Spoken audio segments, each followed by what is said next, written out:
right, good afternoon and welcome, ladies and gentlemen, to our very special lecture this evening for Ling 2301, the Sociology of Language, a course within the Department of Language, Linguistics and Philosophy that is designed to expose students to the different linguistic situations, not only within the Caribbean, but across the world. And this evening we have a very special presenter with us, Mrs. Irena Bruce, who will be speaking to us on the politics of language, really looking at power and how it has influenced the speech community in Ukraine. I am going to now hand over to, well, I should introduce myself. I am Okino Morgan, the coordinator for the course this academic year. I am going to invite one of the students from the course, Miss Yolanda Wellington, to introduce this afternoon's speaker.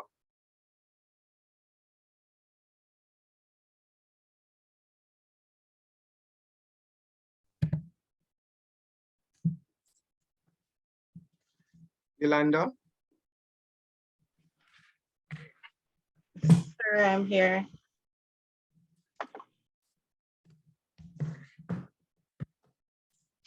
All right, good evening, everyone. As Mr. Morgan said, my name is Yolanda Wellington, and I will be introducing the speaker. So Irena Bruce is a Ukrainian entrepreneur. She completed her undergraduate studies in journalism and social sciences at City University in London from 1999 to 2002. During her life in England, she also took a course in Egyptology and linguistics at Griffith Institute in Oxford and actively participated in the Egypt Exploration Society. When Irena returned to Ukraine, she did a Bachelor of Science in Aeronautical Engineering. She did a Bachelor of Science in Aeronautical Engineering degree at the National Aviation University in Kyiv, Ukraine in 2001. In 2009, she finished a course at Cambridge University and obtained a certificate of teaching English as a foreign language. Irena's business has mainly been in education. In 2001, she opened a language school in Kyiv. Later, this school began operating online, where Irena had been teaching English as a foreign language for 22 years. In 2014, Irena moved to Jamaica with her family, where they currently lead several projects in tourism and education. Irena also uses her early life experience in journalism to run a YouTube channel, and the name of the YouTube channel is Jamaica with Irie. Irena is interested in philosophy, linguistics, computer games, physics, and aviation. Let's welcome Irene Bruce as she shares with us today Language and Power, the Ukrainian-Russian perspective. Let's welcome Irene, guys. All right.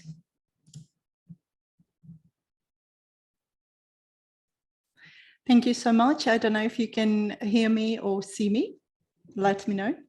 Yes, we are. Yes, we can. All right, good evening, everybody. And thank you so much for inviting me for this event. And I hope the information that I'm going to share with you today is going to be interesting, or at least something new that is not that easy to find in the internet today. Just to make sure the sound is working properly and everything is good, if you can please confirm. Yes, we are hearing you. Okay. All right. Okay, fantastic. Right, as was said, I'm originally from Ukraine, and Ukrainian, well, I'm fluent in 3 languages. That would be Ukrainian, Russian, and English. And it just so happened that I'm a Russian-speaking Ukrainian. Well, at least I used to be. Now I speak mostly English and Ukrainian, and I stopped speaking Russian for the most part because of what's going on in the world today. And I find this quite interesting as the very strong example of how language and society are closely related. But before we go into the differences and into what is going on in general between Ukrainian and Russian languages, I want to point out three very important things that I personally see as someone who studied different languages and traveled quite a lot of countries. And one is, it's important to note that language itself is like a living organism. So when we're talking about any language, we cannot view it in terms of something like set. So if we're talking about Ukrainian, the question is about the period of time, because Ukrainian today is not the same as Ukrainian even 50 years ago, and the same is applicable to any language. So the language is constantly changing, and it is important to keep in mind when we talk about languages in general. Also, the names of languages changing. Well, pretty much everything is like a liquid. It's always changing from one to another. There is never a stability in languages. So that's one thing. The other thing is the way we think and the way our ideas function are very closely related to languages. So for instance, if somebody is a native speaker of I think it's called Pihari languages in Amazon forest, they don't have the concept for numbers. So they just don't count in general, right? So they have a concept for something singular and something plural, but they don't have the actual numbers. And as a result, they cannot think in the same concepts as those people whose language includes numbers. But it also works the other way around. The society makes an influence on the language in such a way that, well, those guys don't actually need the numbers, and that's why they don't have them in the language. So this is very important to keep in mind, because the way people express themselves and the way their mind works is very closely related to their language. And that's why it's actually very important to learn at least one foreign language. And Jamaicans are lucky because they are bilingual. They speak both English and Jamaican Creole, well, at least as far as I know, for the most part. And the same for Ukrainians. We always know two languages. It's Ukrainian and Russian. And it's been like that for over 100 years now. Russians, on the other hand, actually know, from childhood, they mostly know just one language. If we're talking about Russians who live in the central part around Moscow and so on. So this is just something to show like how from even the very beginning, people have certain, not advantages, but certain differences in how they grow up and how they view and perceive the world from the very start. That's the point I wanted to make, that language does influence how we think, and society influences the language, how it develops. And the last one, which derives from that, is that language is a part of our identity. And it is such a strong part of our identity that it can basically make a difference into how we see ourselves in this world, how we perceive ourselves. And it is a very powerful tool, language as such.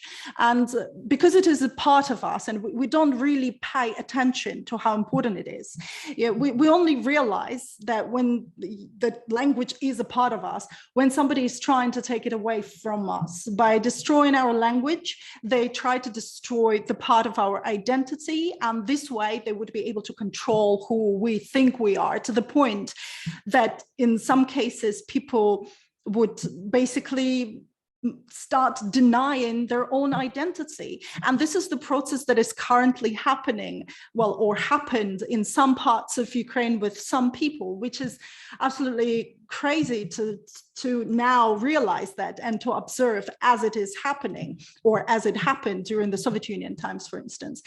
So, and of course, this mechanism of, stripping people of their identity by simply taking away their language has been used for centuries. It's not only Russia that's used it. It's been used by pretty much all empires. Like Roman Empire used it to push their Roman language, and hence we have then the derivatives from this language. And England pushed it, and hence so many countries now speak English.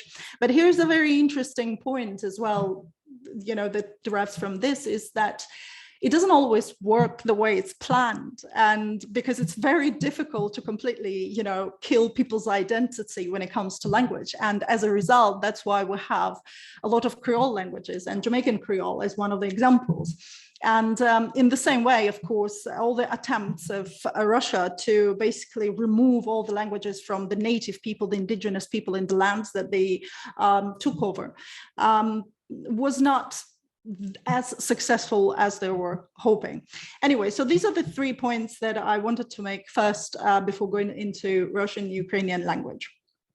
Now, so the general overview of what's happening, I'm going to try to share a screen that I have here with the languages and how they are viewed. 1 second. Right, let me see if I'm sharing the correct screen. Okay, so it should be this one. Let me see if you can see it.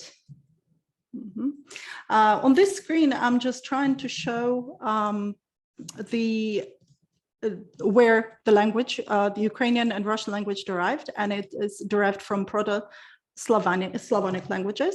1 second, I'm just trying to see how to adjust it on my computer. All right, so originally, Slavic people, these are the people who lived in the Eastern Europe, and they came to Eastern Europe at the turn of the somewhere around 1 AD, well, 2 BC to 1 AD. So this is when Slavonic tribes moved to the Eastern Europe. And their language at that point was what we now call Proto-Slavic. That's the proper name for the language. Then it kind of pushed into 3 branches. It was the East Slavic languages that include Russian, Ukrainian, and Belarus language, and also a few more languages that I'm not going to go into details now. Then there are South Slavic languages, such as like Bulgarian, for instance, and West Slavic languages, such as Polish, for instance. And these kind of grouping of languages was the kind of first main split that further allowed languages to develop into the languages we know today. So if you look at the map of the Kingdom of Rus, what's known as the Kingdom of Rus, just 1 second, let me show this map separately, like so. For some reason I don't see what I'm sharing, don't know why. Let me see if I can see it on Zoom. 1 second. Okay, so the Kingdom of Rus, it was a big state that was originated from the 5th century, and then it grew and became what you see on the screen now, the Rus Kingdom, or Kievan Rus, and this is where the East Slavic languages began to develop, that later turned into Belarus language, Ukrainian, and Russian. It is important to note here that because of the way, 1 second, let me stop sharing the screen so you can see me. It is important to note here that because of the political situation right now in Ukraine, a lot of people would, a lot of Ukrainians would say that, well, Russian language is not really Slavic language. It belongs to the Finno-Ugric languages or Turkish languages or something. So Ukrainians, because of the influence that Russia currently has on Ukraine and the negative consequences of that influence, they're trying to distance themselves from Russia as much as possible. And that goes to the language as well. They say that Russian is not really Slavic language. Well, Ukrainian is the true Slavic language. Well, of course, from the scientific point of view, this is not true. And Eastern Slavic languages include Russian and Ukrainian. The truth is, Ukrainian had a huge influence on Russian, and Russian had a huge influence on Ukrainian.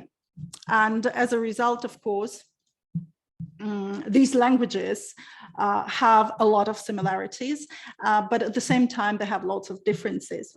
Now, if we talk about the influences that the languages had through history, because Ukrainian state that was called Rus was earlier than Moscow. Kiev is the capital of Ukraine. It was formed as a city in the 5th century, whereas Moscow only came to existence in the 12th century.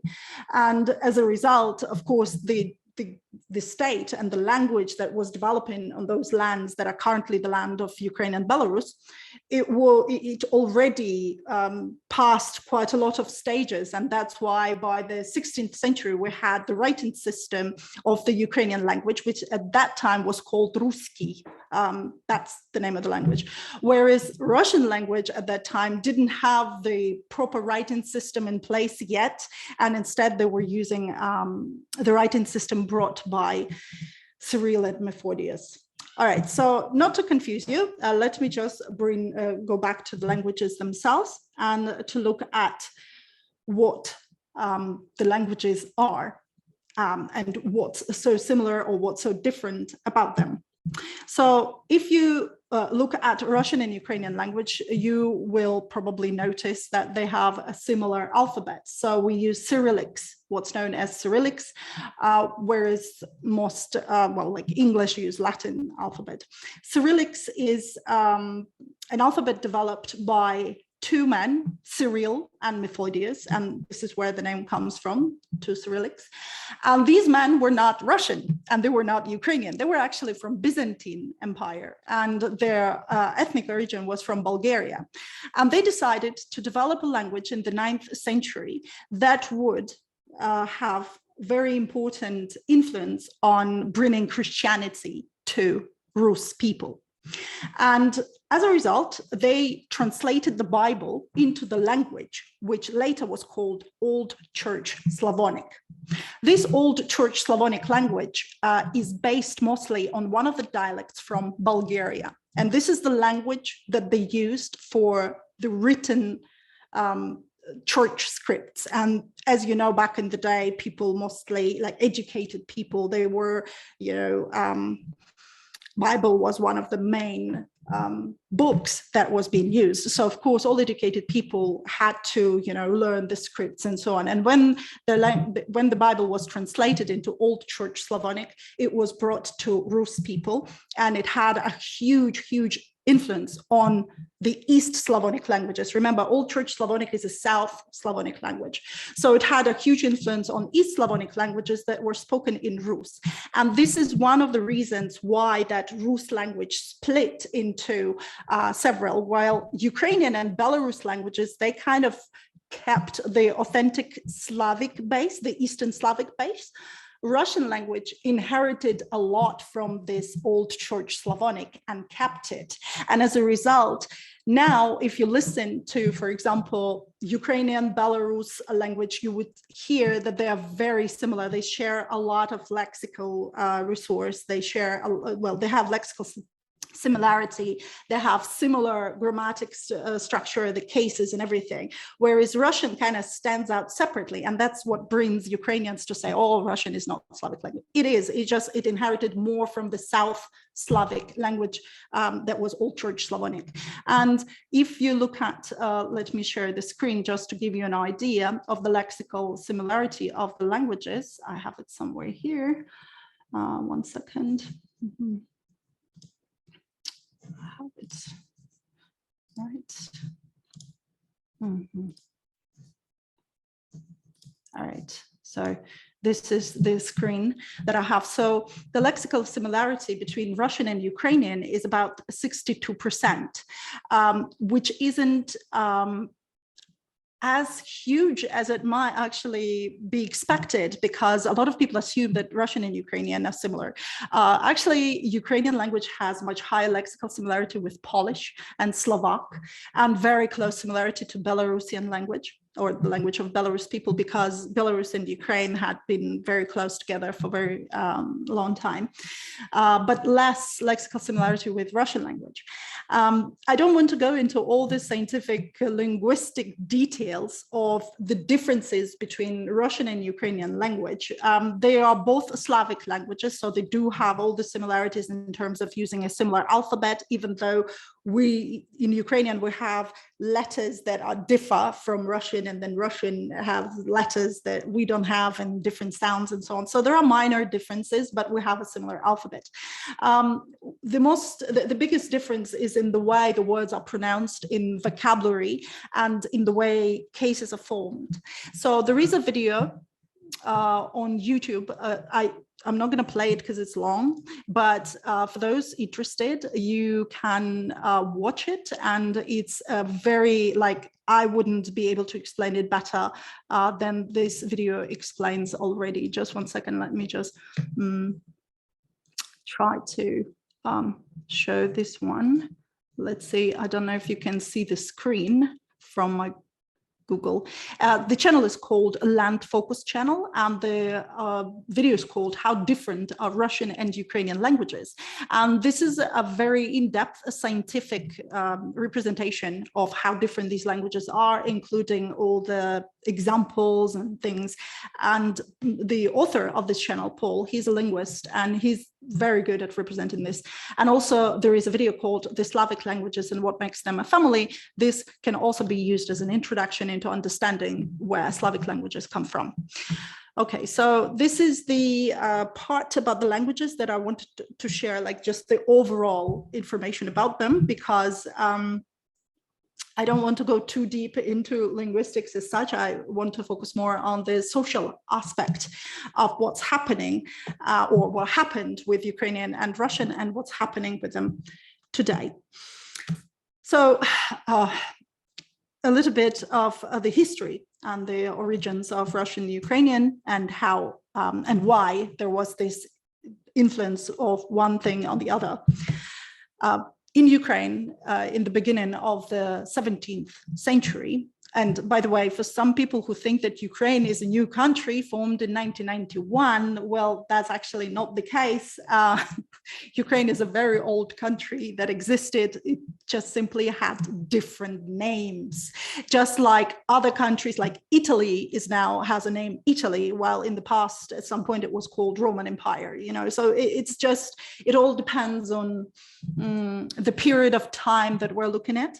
And Ukraine also had different names.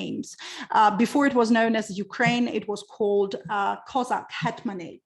Before Cossack Hetmanate, it was just Hetmanate. Before that, it was known as the Kingdom of Lithuania, Rusland, and Poland. Before that, it was known under other names, and all the way to Rus. So when in the 17th century, Ukraine was called Hetmanate, it's Cossack Hetmanate. And at that time, we had a university in the center of Kiev that was, well, pretty good. We had it, let's put it that way. It had scientific, the academic background and everything. And of course, the teaching, well, the lectures at this university, they were in Latin, in Old Church Slavonic, and in the local Ukrainian language. At that time, we call it Old Ukrainian or just Ruski. This is the name of the language that we used. It's the Old Ukrainian language.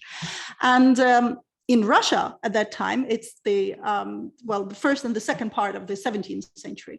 In Russia at that time, they didn't have any universities of this scale or type and so on. So a lot of Russian scientists, well, people who wanted to become scientists, they came to Kiev to study. And as they were coming to Kiev to study, which is currently the capital of Ukraine, they had to study in either Old Church Slavonic, which most of them did, in Latin or in Ukrainian. So, or the language that was used at that time, Old Ukrainian. And as a result, a lot of words from Ukrainian were pushed on then Russian that was already forming in its own. Ukrainians called that language Slavic language. That's the name of the language that Russians are now using. Ukrainians used to call Sloven. Let me show you another picture. This is how they kind of moved these languages. So I don't know if you can see it. Right. So this is just a little picture I drew. And so there was a language, the old Ukrainian language that we called Ruski. Then there was a language that Russians spoke that we called Slovian in Ukraine. And then there was Old Church Slavonic language that influenced both of these languages. And now Ruski became Ukrainian, the Sloven became Russian, and the Old Church Slavonic influenced both of them. So this is just like, this is actually a very primitive picture. it obviously, both of these, all of these languages had all sorts of influences from other languages, but it's just to show like a quick explanation as to where one comes and the other. So if we're talking about the 17th century, so a lot of people were from Russia were borrowing, well, at that time, there was no Russia, it was Muscovy, or the Tsardom of Moscow, that's what it was called. A lot of people were studying in Kiev and borrowing from Ukrainian language, and hence Ukrainian language had a huge influence on the Moscow state. And the Tsar of Moscow didn't like the idea because there were way too many borrowings from Ukrainian language. And that's when the first prohibition of Ukrainian language happened. They started banning all literature in Ukrainian language that was coming to Moscow. Well, the state of Moscow, I'm not just talking about the city, I'm talking about the country that they had at that time. And as a result, in 1690, it was the first time when Ukrainian books were burnt. And from then on, the fight against Ukrainian language began. The reason why they were doing this is because of the influence that Ukrainian culture had on Russia was way too big. And the Tsars, because Ukrainian was viewed as something, place for more educated people, something more developed and so on, while Moscow was viewed as something unimportant. And of course, the Tsar of Moscow wanted to change that, and it continued. I have a list of how many times they were trying to prohibit Ukrainian language, and I'm talking about prohibiting Ukrainian language in Russia, not in Ukraine. That's the thing. That's how they started. They started with Russia, not Ukraine. Just one second. Let me. I have too many maps in here, so I'm just trying to go through quick and share the screen. All right. So this would be this one. Okay. So I have this list. And this is just to give you an idea. These are the years of each event that happened when Ukrainian language was prohibited. So first, these are, if you look from here, these were all focusing on prohibiting Ukrainian language in Russia because it was used in Russia. Then the later ones, when Ukraine was colonized by Russia, these are all the years, like each of these years represents an event that was prohibiting Ukrainian language. For instance, this was just burning books. This was, for example, this is a document that they issued in Russian Empire that said that Ukrainian language doesn't actually exist, that Ukrainian language is just a dialect of Russian, and so on. So there were like all sorts of things that they were trying to do to get rid of Ukrainian language. So, probably one of the most important social kind of aspect that I want to share with you with this talk today, and how language had the influence on this, is the name of Russia that you know today. It's not the real name of this country. The real name of this country is the Duchy of Moscow, or Muscovy, or the Tsardom of Moscow. Russia is not their name. Russia is actually the name of the country that was on the territory of Ukraine, Rus. And the reason why it's not Rus but Russia is because they picked up the version that was used in Greece, because Greek people called Rus as Russia, or more correctly, Rossiya. And this is exactly the name that Russia uses for themselves in Russian language, Rossiya, just with a different stress. So basically what they did in 1721, Peter I, the Tsar of Moscow at that time, he decided that, okay, in order for Russia, Moscow to have this, great history and show that they have all the power and the right for the land where Ukraine is, they decided to change their name from the Tsardom of Moscow to Russia. So basically they took the name of our country and appropriated it for their own country, and everybody knows it as Russia. Now, Ukraine at that time was using Cossack Hetmanate. The name of our country was at that time Cossack Hetmanate, and they just used our old name to name themselves, then Moscow state. So they basically used the language to change the whole perception of themselves, because Moscow people were never Russian people, they were Moscow people, and they simply took their identity of our ancient history and applied it to themselves, saying, look, this is us now. And this is just absolutely crazy how most world outside of former Soviet Union don't even know about it. They assume this is how Russia is Russia and Kiev was a part of Russia. From start, it wasn't the case. The other thing is what they did is obviously the name of the language, because the Ruski language, which we called Russian, was the old Ukrainian language, which they now adopted. And the language that they're using, the people of Russia, it derived from different languages, and they gave it the name Russian, which today that's how we know it. So this is just to show how simple renaming can absolutely change the perception of the history of the country. And actually there was a lot of rewriting, which precisely was to do with linguistics and the change that Peter the Great started, who was the Russian Tsar in 1721. And then it was continued by Catherine II, the Queen of Russia. So Ukraine was, the colonization of Ukraine began in the 18th century, and it continued all the way until the 1991. This is the time when obviously Ukrainians now started borrowing a lot from Russians.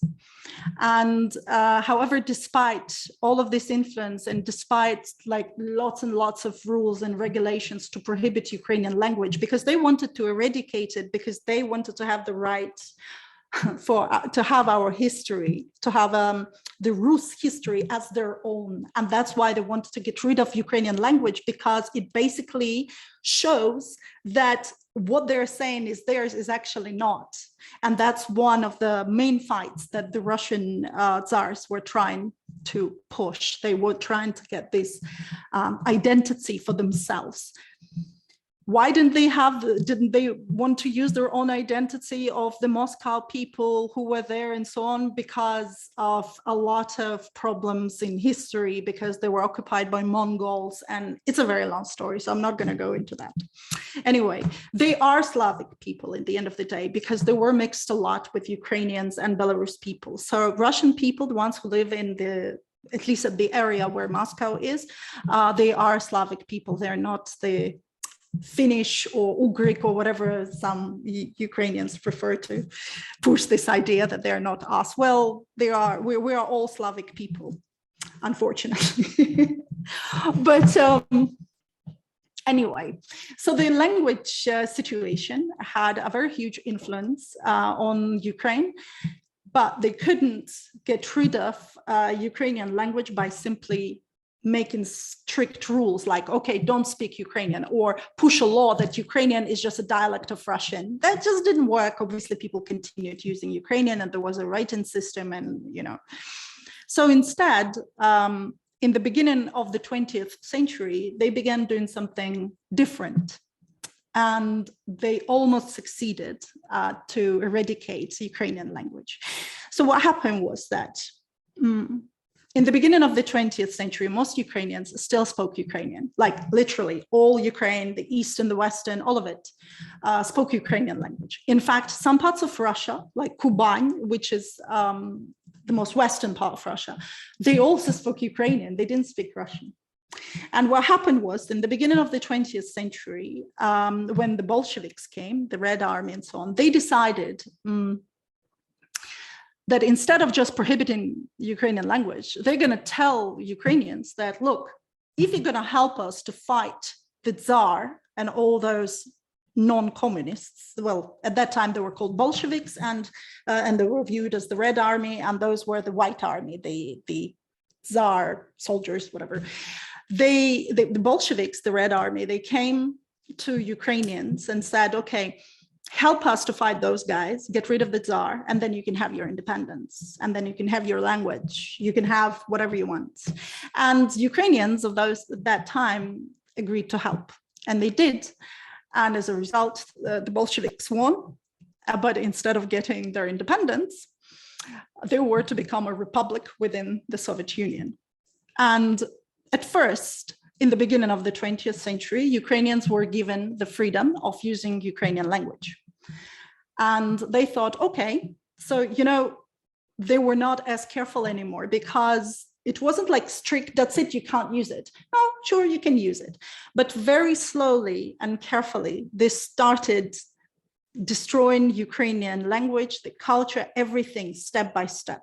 For instance, they would be ridiculing Ukrainian language, like they would be showing small theater performances where people speaking Ukrainian would look stupid. They would do something silly. They would always be presented as someone who is less educated, whereas the person who spoke Russian was always presented as someone educated, someone like speaking properly. Then they would be using all sorts of different things like, well, prohibiting literature, but not all of it, just a little bit. Just this author, he's not appropriate. This author is not appropriate. Then they would start discriminating people speaking Ukrainian. So for instance, once you go to a university, they would have, you want to give your speech, for instance, or you want to pass an exam or whatever, you can only do it in Russian language. You couldn't do it in Ukrainian. You want to use Ukrainian, do it at home, but here you can only use Russian. So people were going, who wanted to, you know, get a degree or finish school or whatever, they had to use Russian language. And Russian was pushed to the point that people in families, they begin to realize that, look, if we want our kids to have whatever future, they have to focus on learning Russian, because if they're just going to know Ukrainian, they won't be able to enter any good universities or do anything at all, because now all of these are to do with Russian language. That was during the Soviet Union times. And of course, the Second World War had a huge influence, because there was a very strong Soviet propaganda and the concept of a Soviet person first. At the end of the Second World War, there was this concept of a Soviet person, and that Soviet person is like, we're a multicultural society, and a Soviet person, you know, all languages are equal, all nationalities are equal. That was the theory. In practice, of course, that wasn't the case, and Russian was presented as the main language of the Soviet Union, to the point that most foreigners outside of Soviet Union associate Russia with the Soviet Union. They think that Ukraine was a part of Russia, not the part of Soviet Union. They think that Georgia was a part of Russia. It is just crazy. And to the point that all the contributions that Ukrainian people did to Soviet Union are presented as Russian. For example, the first man to space, you know, Gagarin, was sent by Soviet Union, but the engineer who sent that man into space, well, actually engineers, plural, they were from Ukraine. They were Ukrainians. Korolev is Ukrainian, from city of Zhytomyr, right next to Kyiv. And they were all Ukrainians, but this achievement is presented as Russian. It's the Russian people did that. And of course, these people spoke Russian language. So as a result, when I was born in 1980. Now, my parents already spoke Russian. My grandparents used to speak, well, my grandparents spoke Ukrainian, but they wouldn't do it in public because it was viewed as uneducated people. the village people. It was this kind of social construct, basically, that people who speak Ukrainian are from the village. Then it was another kind of influence on Ukrainian language. They would allow it at schools, like we would have Ukrainian language at schools, right? So there would be official, in theory, like what they would say, right? They would say, okay, you can study Ukrainian at school. So they will give one lesson per week. It's like 45 minutes per week, right? But they would put a tick like, look, we allow you to study Ukrainian. We're not prohibiting this. So, and such slow but sure, step by step, by very, very small steps, using different social mechanisms to push on people, to show what's good or what's bad for them. And especially the regions of Ukraine that were closer to Russia, the eastern part of Ukraine, they began associating themselves with, okay, we're Russian people. We're not really Ukrainian people, we're Russian, we speak Russian, we understand this Russian world or Russian concept, and they began associating themselves with Russians. And it's interesting that Russians themselves built this idea of brotherly people. And these brotherly people are Russians, Ukrainians, and Belarus people. They call brothers, right? And this had never been the case before the 20th century. Ukrainians had never been brothers of Russia and vice versa. In fact, we fought quite a lot. But they built that concept to the point that they were saying, okay, we're like brothers. And then later they began saying, we are one people, as if there is no difference between Russians or Ukrainians. And one of the biggest mechanisms that they used on this was language. Because once a person speaks the same language, what is the difference between you? And not just the same language, but the same pronunciation, the same type of accent, right? But of course, Ukrainian people who spoke Russian, they had a sort of Ukrainian accent. And a lot of them were trying to get rid of it because it sounded not posh. It's like, when people speak English with proper British accent, they're viewed in a very different way, sometimes arrogant, sometimes educated. Maybe they're not educated, they just come from Oxford, but they just have this accent naturally. But people assume, when they hear this accent, they assume, okay, maybe they're educated. Or you would have someone who has a very different accent and people automatically think, oh, maybe this person doesn't know that much, and you actually have to listen. It's just the assumptions that we have right away when we hear people speaking with a different accent. And this is just this social kind of idea that we have when we hear a different accent, that therefore we make an assumption when we hear an accent. So the same thing was with Russian and Ukrainian. In Russia, when people would hear a Ukrainian accent, they would assume this person is from a village or uneducated and so on. So Ukrainian people were trying to speak more proper Russian. So later, of course, this had a very bad consequences.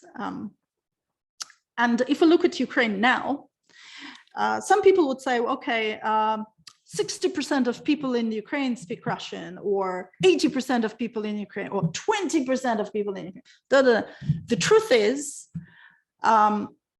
all Ukrainian people speak Russian, all of them. They all know Russian language. When they do the statistical kind of, what do you call it? Like when they go around the social, what's the name of this? When they go around with questionnaires and they ask, okay, what's your first language? And people would, what is it called? Census. Oh yeah, okay. So when they do these, they say, okay, what's your native language, or what's your first language? And people say, oh, it's Ukrainian. Okay, so I would personally say, yeah, well, my first native language is Ukrainian. But that's not true, because when I was born, my parents spoke to me in Russian. I heard Ukrainian from my grandmother, but she wouldn't speak Ukrainian to me. She was speaking Russian to me all the time. She would speak Ukrainian only to her friends or to the people of her age, like on the phone, not in public. Because if she speaks Ukrainian in public, people look at her like, why? Back in the day, right? So that was something.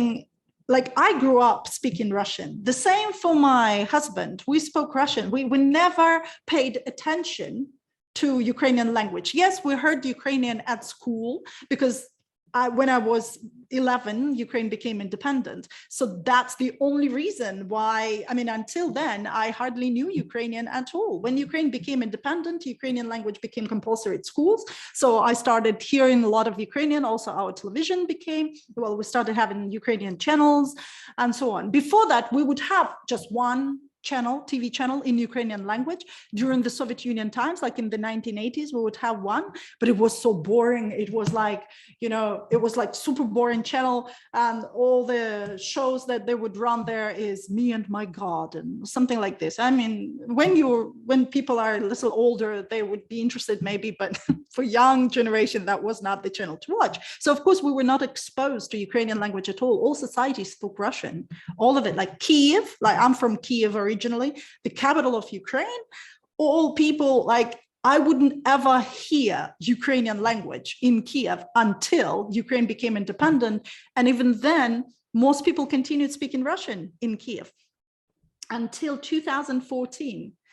It's only, okay, there were some people who would speak Ukrainian, but it would usually be either teachers at university where they were, ordered to speak Ukrainian because now it's independent Ukraine. And we were like, oh, not Ukrainian again. I want to speak Russian because I don't understand. Even though we would understand, it's just it was more difficult for us because we were not as exposed to Ukrainian. And then in 2014, when Russia first attacked Ukraine, when it annexed Crimea and then attacked the eastern part of Ukraine, of course, it was presented by Russia in a different way, as if there were no Russians there. It was the Ukrainians fighting for, I don't know, against Ukrainians, I guess. That's how they presented it. But in reality, of course, it was the invasion of Russia, and they later admitted it. And that probably was the first time when people began using Ukrainian language. They started deliberately moving from Russian to Ukrainian. Not me, though. I was a political person. I was just like, okay, whatever. And I continued speaking Russian, even though I was already fluent in Ukrainian because of the exposure I had at school and television and all of this. And the reason I'm giving myself as an example is because there are a lot of Ukrainian people like me. I don't want to give the exact percentage because this percentage nobody knows. But I can tell you for sure that apart from a few areas of Western Ukraine that really had the first language, which was Ukrainian, because they were really far from Russia and they were within Polish state until the beginning of the 20th century, while Ukraine, the rest of Ukraine had already been colonized by Russia. So they kind of preserved Ukrainian language more because Poland allowed Ukrainian language to be used in these territories and Ukrainian schools to be active and so on, whereas Russia didn't allow that for Ukrainian population. So that's why the western part of Ukraine preserved more Ukrainian language than the rest of Ukrainians did. So pretty much everybody in Ukraine was a Russian speaker. So of course, when Russia decided to move in, their main idea was, like for Crimea as well, was that, okay, we're coming there to save our Russian people, even though they didn't actually mean Russian people, they meant Russian speaking people who were Ukrainians. So, and that was that was how Russia used the language in order to get basically in order to try to colonize our country again. And of course, now, after the invasion of Russia from the 24th of February, a lot of people in Ukraine, they just don't want to speak Russian anymore. Even though it's not the fault of the language, it's just that this language is a part of their identity. And one of the strongest moments that I personally had while being here in Jamaica as a Ukrainian, And that was the last straw when I moved from Russian language to Ukrainian, even like at home with my husband and my kids. It was when I went to Progressive Food supermarket in Jamaica, in Montego Bay. And my husband and I, we were just talking. And of course, we spoke Russian. And that was in March, end of March this year. After the war, this full-scale invasion had already begun. And we were just speaking Russian about our own stuff, like, oh, you need to buy cereal and blah, blah, blah, this kind of stuff. And there was this girl in a supermarket that overheard us, and she came to us, oh, are you from Russia? And she's Russian. And we're not, no, we're from Ukraine. She said, oh, yeah, I'm sorry about what's happening in Ukraine and so on. And she moved on. And we were like, you know, so basically, some person just overhears us and assumes we're Russians. And this, on the very same day, we then went to Scotches. As we moved, we were still speaking Russian at that point. And some Jamaican person said, oh, are you speaking Russian? Are you from Russia? And I was like, that's it. I'm not using Russian ever again. And, you know, it had such a strong influence, like the language that you use changes the way that you live. So in the end, my husband and I, we just made a decision to stop using Russian completely, unless, like, you know, for scientific or whatever, to read something and so on. Yes, that's fine. But we use Ukrainian language in our everyday life. Now, I did change this. I did check the statistics before, you know, this meeting. It's only, well, 54% of Ukrainians started using Ukrainian now instead of Russian. So imagine before, most of them spoke Russian only. Now, because of the Russian aggression, 54% of Ukrainians started using more Ukrainian than Russian, but they didn't stop using Russian completely, it's just that they're using more. 17% of Ukrainians stopped using Russian completely. And this is just because we don't want to be associated with Russia in any way, just for ourselves, you know, just the self-identity that we have is very strongly influenced by the political situation and the social situation that is currently happening between these two countries. So this is something, some kind of emotional and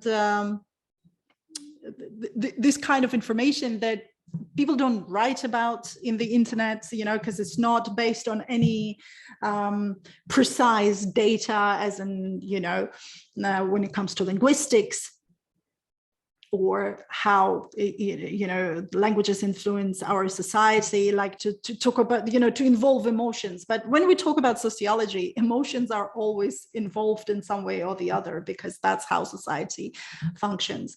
And of course, language is one of the important aspects of who we are. And that's why today, I guess, I'm sorry, I hope the information that I have provided or shared, rather, my view on the situation can be interesting. But please do keep in mind that I am Ukrainian. So of course I am biased. I tried not to be biased when it came to languages as such. There is no such thing as a good language or a bad language. And of course, Russian language is, as a language itself, is just as great as any other language. It's just that the association with the language can no longer continue for someone who's from Ukraine. And that's something I wanted to share with you today. I'm sorry if it's too short or if it's a little bit, you know, chaotic, but do let me know if you have any specific questions, and yeah, I'd be happy to answer.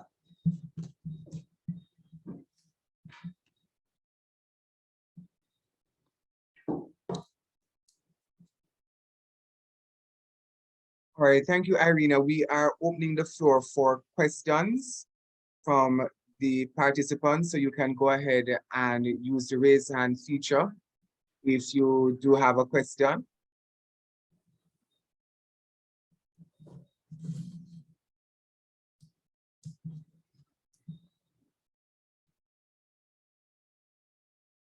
I don't know how to use that feature.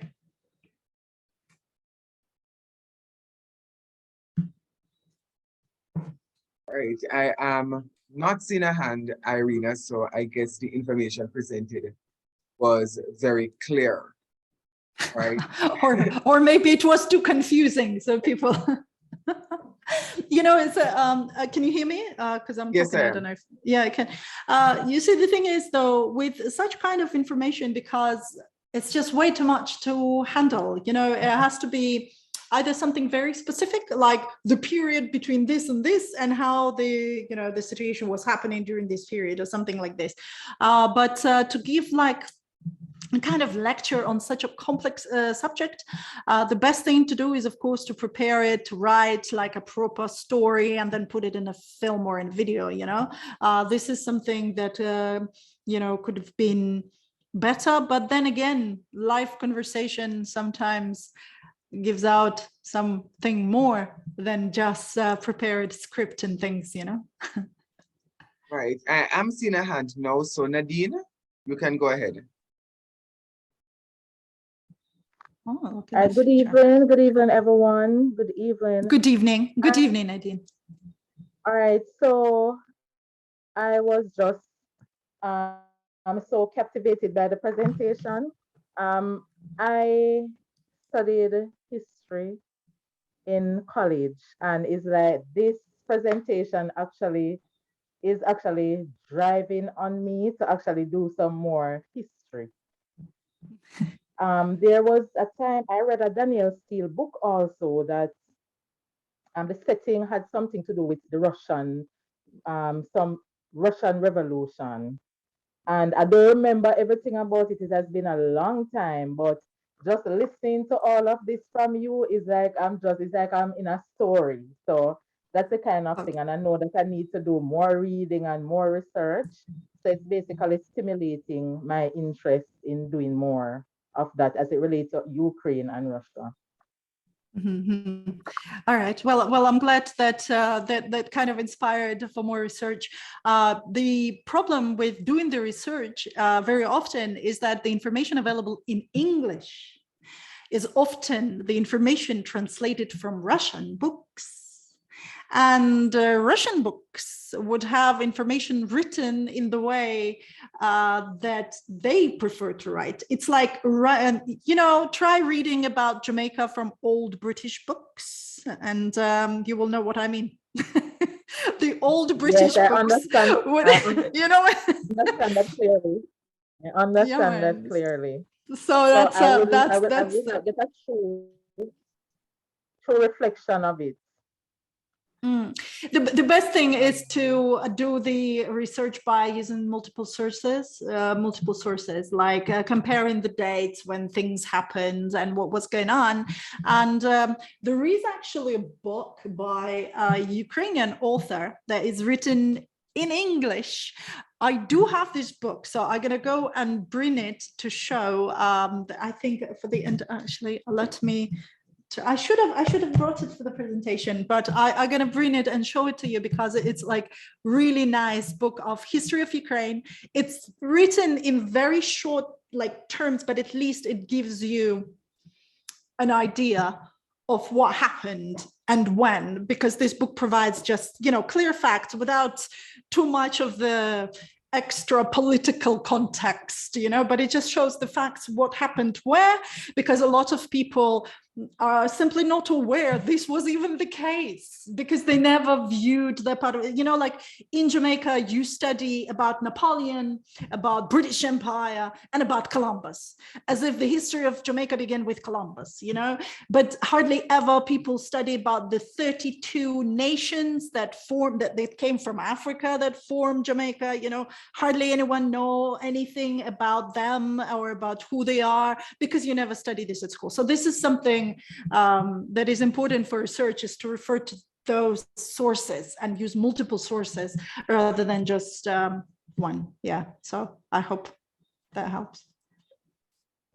And that book, I would really be interested to see that book. I have the hard copy of this book. I brought it from Ukraine. I want to show it to you. So I see that we have more questions. So I want to answer the questions, and then at the end, I'm going to ask my husband to bring the book to me because I'm in a different room from the book. Yeah, man. All right, All thank right. you very much. Thank you, Nadine. Thank you. All right, great. Thank you so much, Nadine. All right, so we're going to take Tanya and then Dr. Parkinson. Good evening. Good evening. Good evening, Tanya. Okay, so I know you said that as a result of the conflict that is happening or was happening in Ukraine, between Ukraine and Russia, Ukrainians were basically pushed, so to speak, to embrace or speak the Ukrainian language a lot more. Within the Jamaican context, because we have two languages here, how would you suggest getting that passion, that push, that drive within the people without it occurring as a result of a conflict? You can't, you see, a very good question. It's a very good question. You know what? In Ukraine, we had Ukrainization process. So once Ukraine became independent, we started having more Ukrainian schools, Ukrainian literature, all of this Ukrainian, and people, Ukrainian people resisted it because like, oh, those Ukrainian nationalists, oh, they're pushing this, you know, because this process, they didn't really push it. They were just, okay, Ukraine is independent now, and majority of Ukrainians is 86% of Ukrainians voted for Ukraine to be independent. It's not like it was some, you know, but, you know, people were just lazy. They were just lazy to study Ukrainian and like, you know, to speak it properly and so on, and also habit and so on. I will get back to Jamaica in a second. So the point is, I'm trying to make is that this kind of pushing of Ukrainian language on Ukrainian people didn't work at all. It actually sort of, it helped in terms of being open to Ukrainian, so hearing it and learning it, but it didn't actually help people to embrace it. And now Ukrainians are very sad to admit that there hasn't been a person in the world who did more for Ukrainian language than Putin. Because of Putin's aggression, people realized what it means to speak Ukrainian, what it means, like how to embrace their own culture and their own language. Because so far, because of 70 years of Soviet Union, when the idea of Ukrainian being inferior pushed on people, people didn't want to associate themselves with Ukrainian, with being Ukrainian, so on. And only now, because of the aggression, we realize like, wait a minute, you know? So if not for that aggression from the Russian side, the aggression that a lot of Ukrainians knew could happen, the Ukrainian nationalists, they knew that could happen. Those people, you know, who had been embracing Ukrainian culture and language all alone, they knew it could happen, but nobody believed them because we were like blinded with Russian propaganda and stuff. So of course, when it finally happened, people like woke up, their eyes opened up and they realized like what's going on. But it took so many, I mean, basically it's taking so many lives. It's taking everything now. It's like destroying our country basically for us to like, you know, rise up from this like phoenix basically from the ashes to realize what our culture means. For Jamaica, the situation is very different initially because Jamaican Patois is the language, well, Jamaican Creole is something, it's the language that is widely used by people. Nobody is prohibiting Jamaican Patois, but the problem is, from what I see, is this social idea that Jamaican Creole is inferior, that it's like people who are speaking Patois are less educated, and this construct exists. And for people to embrace, you know, Jamaican Creole, they don't, at least they don't need to learn it in terms of, like in Ukraine, you know, people are born to speak Russian, basically, and then they had to switch to Ukrainian. In Jamaica, this is not the case. People are born and they speak Jamaican Creole first, and then like, well, it's parallel with English, but they do hear it every day, and this is their native language.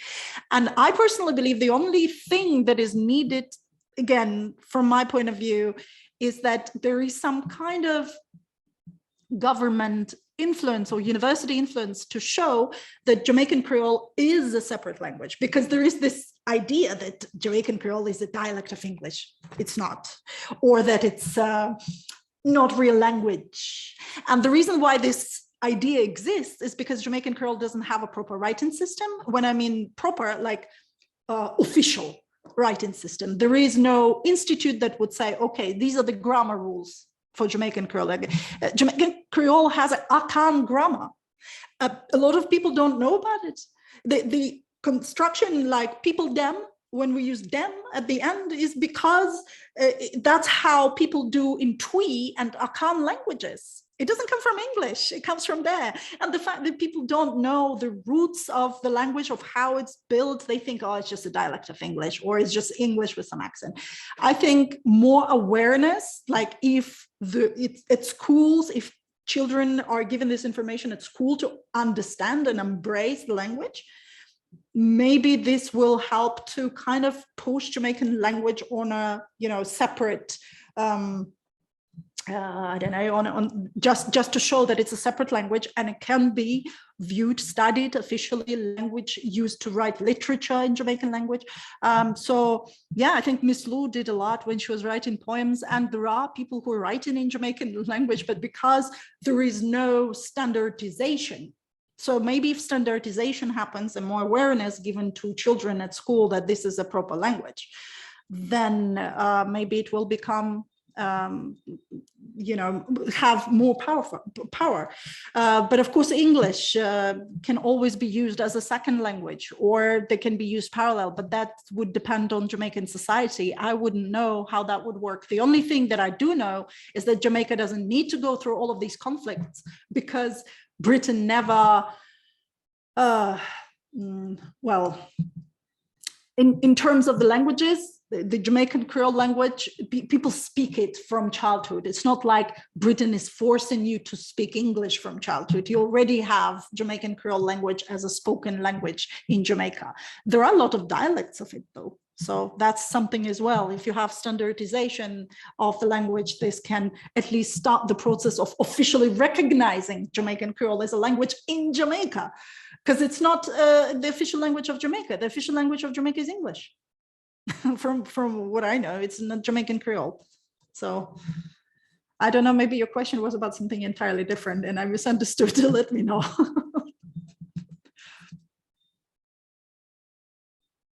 All right, Dr. Farquharson.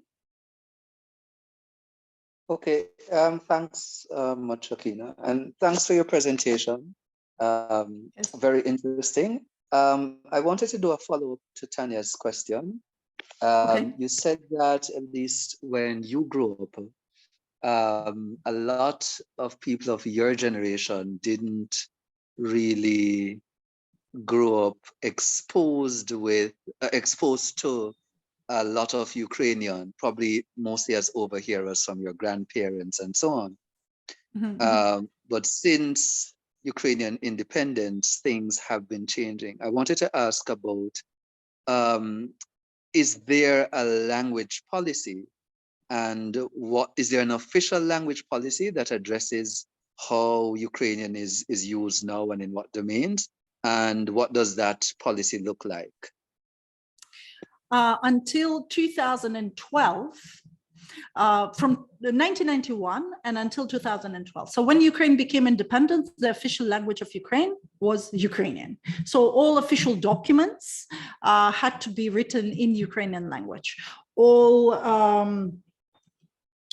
like studies at schools, at universities had to be done in Ukrainian language.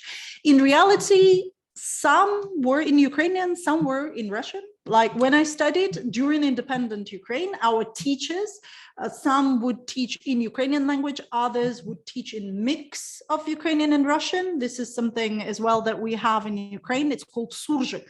It's like our own patois kind of thing, but it's a mix rather than a separate language. It's a mix of Ukrainian and Russian, or Ukrainian and Polish.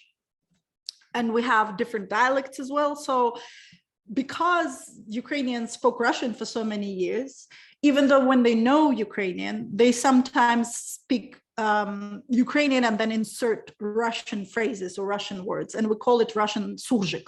So this is just the name of the language. So a lot of teachers, even though officially they were supposed to teach in Ukrainian, they just couldn't because they didn't have enough practice to do that, at least in the 90s, right? By 2000, everybody was fine and they were just using Ukrainian, no problem. However, there has never been a situation when Russian was prohibited. So for instance, if I wanted to go to university and do my exam in Russian, they would go like, okay, whatever. So I could do exam in Russian language and nobody would tell me. Actually, that's what I did. I did everything in Russian, like at school, even though, so I finished school in 1996 and I was supposed to do all my exams in Ukrainian, but I just did them in Russian and nobody cared. And, you know, even though official policy was that Ukrainian was the language used in, at schools. Now, in 2012, there was a law that was pushed by Yanukovych, who was a president of Ukraine at that time. And he wasn't just a president, he was the president that was installed by Russia, by Putin. He was a Putin's friend and he ran away to Russia in the end. So he's with Putin now. But he was a president of Ukraine at that time, and he pushed the law that would be the first stage to push Russian as the official second language in Ukraine. And of course, Ukrainians don't mind if Ruthenian becomes the second language in Ukraine, which is the language of some Ukrainian people in the far west of Ukraine. There is a language called Ruthenian. It derived also as one of the Slavic languages. So Ukrainians don't mind if this language becomes a second language in Ukraine, or if Hungarian is used as the second language, or Crimean Tatar language is used, because Ukraine has different languages, right? So Ukrainians don't mind any of these. So we can have a multilingual country and we can have many languages, but just not Russian. Because if we make Russian a second official language, what will happen is that within just a few years, there will be no Ukrainian. We already had that. We already had that in Soviet Union. So the official policy, to answer to your question, from 1991 to 2012, there was officially everything had to be like official documents and so on had to be conducted in Ukrainian language, but nobody prohibited Russian. So if people wanted to use Russian, they could. There were also Russian schools that people could use, they could go to, where all education was in Russian. In 2012, the pro-Russian government in Ukraine was trying to push Russian to become the second language in Ukraine, like second official language. And as a result, this law was reverted in 2014 when Russia already started the annexation of Crimea. So that's the only part of 2 years they were trying to push Russian to become like a second language, but in reality the main language in Ukraine. So now the law in Ukraine is pretty straightforward. Ukrainian is the state language, but everybody who wants to, they can speak Russian. Nobody prohibits. If you watch some Ukrainians from the front, like from fighting, the soldiers, our army, basically officers and so on, they are sometimes interviewed or they send their videos from the combat and things. Some of them would speak Ukrainian, some of them would speak Russian. Nobody cares really. I mean, in terms of nobody prohibits them to do that. But yeah, so the official policy is that official documents have to be in Ukrainian. So that's the main one. Okay, thank you. Yes. Very great. Are Right. there any other questions? Saying the some chat. No, there it is. No. Sounds cool. All right, I think I wanted to check the book. Just give me 1 second. Maybe somebody comes up with a question. I'll be back in a minute. Just give me 1 second. I'll be back. No problem. And just to note that there is a standard writing system for Jamaican Creole, the JLU Frederick Cassidy writing system, right? So there is some structure as it relates to standardizing Jamaican Creole, Okay. as it relates to the implementation. Where we're lacking is the political will for that. Just to note that.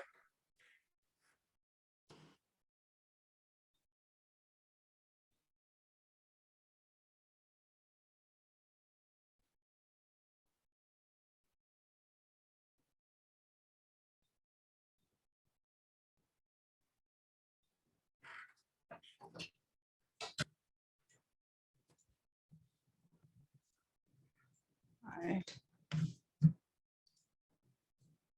Right. Okay, I'm back. Can you hear me? Hello? Yes, yes, yeah. Okay, all right.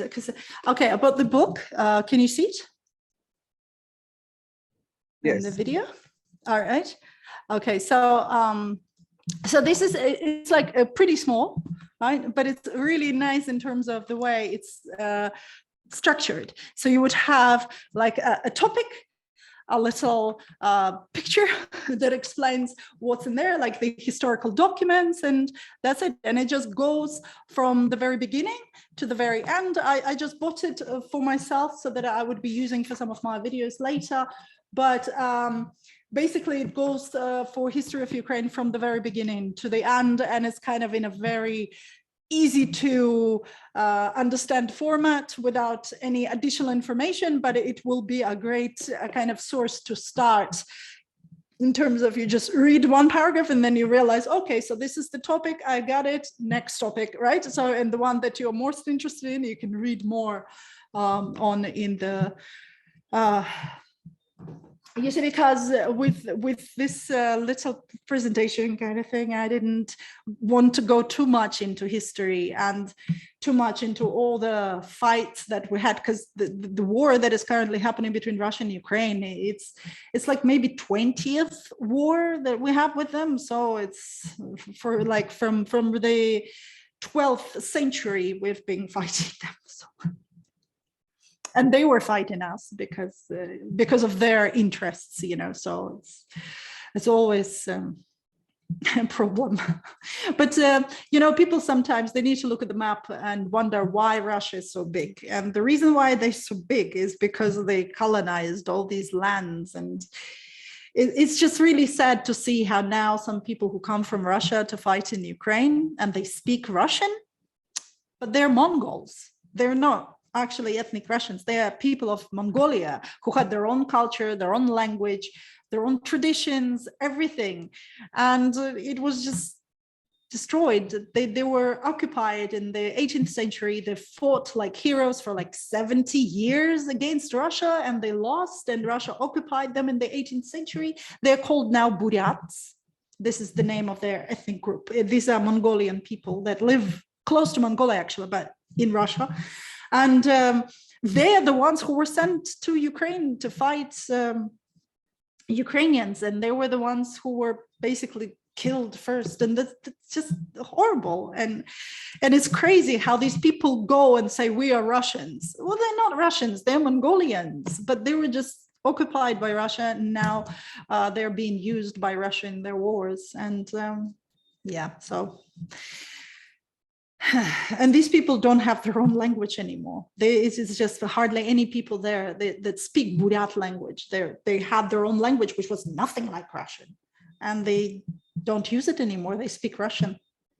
So this is just one of the 160 nations that were colonized by Russia. If you just look at the map, well, this map, this is not Russia. The original Russia is around Moscow. So anyway, people just don't realize what that country is. Anyway, and I also take a pity on Russian people, because I mean, there are a lot of Russians who understand what's going on, and they're just their life is completely destroyed because nobody wants to have anything to do with them now, and it's not their fault, basically, especially the Russians who are against the war and who were trying to fight for Ukrainians. There are some Russians who fight along with Ukrainians on the Ukrainian side now. So anyway, so that's the situation. Anyway, back to linguistics and languages. If anybody else has any questions, let me know.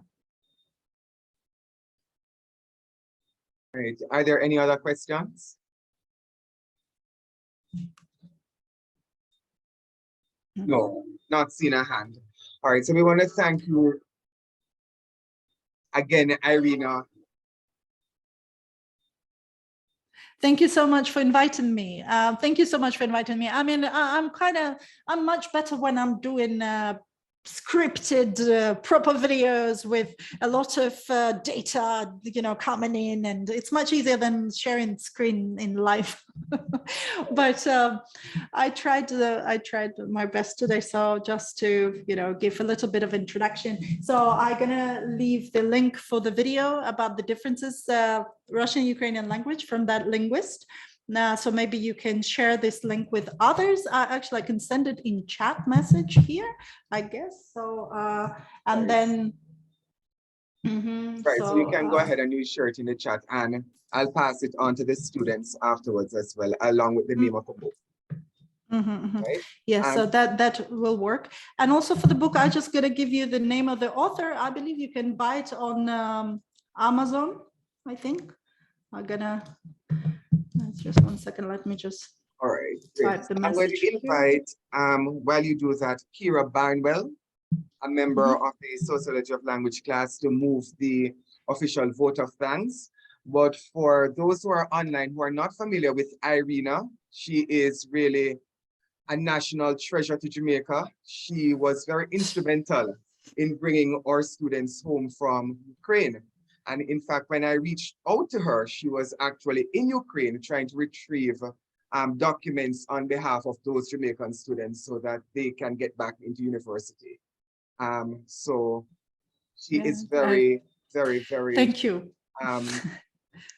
Thank important you. to us. No, it's just a very little I can do, you know, as a Ukrainian being in Jamaica. That's, you know, who else if not me? Do you know what I mean? It's like I have to, and also I love this country so much. So it's, yeah, if anything, you know, I can help. And even like in this case, you asked me if maybe I can come and share some of the perspective, and I said obviously yes, because, you know, if anything I can do, maybe it's not. You know, if I was a professional linguist or some professional sociologist studying linguistics, because I'm sure a lot of the students, and you yourself included, you would know much more on the subject in general, you know, than I ever would. So, because you specialize in this. So, but if any of my, you know, perspective, it was really strange talking at the black screen because I had the basically black screen. You know, but just like giving a lecture. Yeah, thank you for inviting me, and thank you for giving me the opportunity to share a little bit of our perspective in terms of, you know, from Ukrainian people.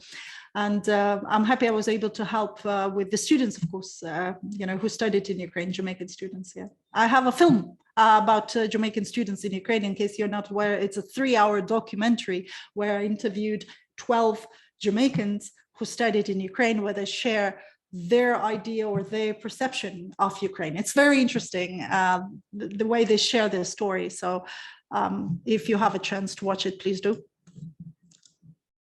Definitely. All right, so Kira, you can go ahead. Good evening, everyone. Hello. As Irina Bruce, I want to thank you so much on behalf of my class and Mr. Okino Morgan for your wonderful presentation. And based on the questions that were asked, I could tell that our class were very attentive and intrigued by what you brought to us today. Thank you for reminding us that language is a part of our identity, because I know we speak languages every day, but sometimes we forget that. Thank you for explaining to us Russian and Ukraine, the differences, the similarities, and we will always remember that you are Ukrainian and that's what you speak.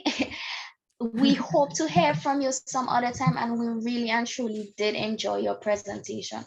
So thank you once more. Thank you so much. Thank you. It's a pleasure. Thank you. I wish I had the chance to meet you all guys in person. Maybe I would, because I am hoping to come to University of West Indies at some point. And I really hope I would be able to meet some people who were in this presentation, you know, just talk in person, and that would be brilliant. Thank you so much. Thank you. Thanks again, Irina, and thank you to the students, both students registered in 2301 and students who just showed general interest in linguistics, for joining us this evening. Also to other faculty members, Dr. Farquharson, Dr. Walters, Dr. Teo from Modern Languages. I believe I saw Professor Hubert Devonish earlier. Thank you all for joining us for this special lecture this evening. All right, so that's it from us. You enjoy the rest of your day. Thank you so much, Akina. Bye-bye. Bye-bye, everybody.